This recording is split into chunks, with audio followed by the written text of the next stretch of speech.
82లో నాకు అన్నం పెట్టిను గుర్తే నీ ఇల్లు ఎక్కడే అప్పుడు గడ్డిల్లు నీది. ఓకే నమస్కారం.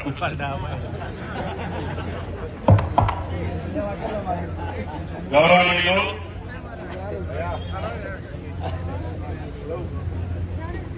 ఈనాడు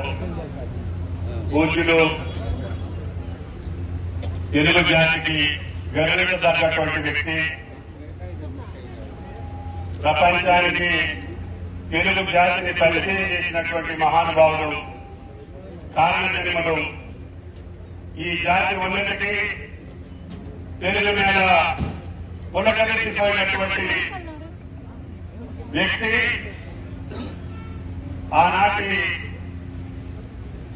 నట విశ్వవిఖ్యాత పద్మశ్రీ ఎన్టీ రామారావు గారు తదుపరి రోజుల్లో ఆయన ఆశీర్వదించినటువంటి ప్రజల కోసం, ఈ గడ్డ కోసం, ఈ నేల కోసం ఆయన ఒక రాజకీయ పార్టీ ఏర్పాటు చేసి కేవలం రాజకీయ చరిత్రనే మలుపు తిప్పి 9 నెలల కాలంలోనే ఆ పార్టీ అధికారంలో తీసుకొచ్చినటువంటి ఏకైక వ్యక్తి పూజ్యులు ఎన్టీ రామారావు గారు అని చెప్పి ఈ దేశానికి ఆనాడు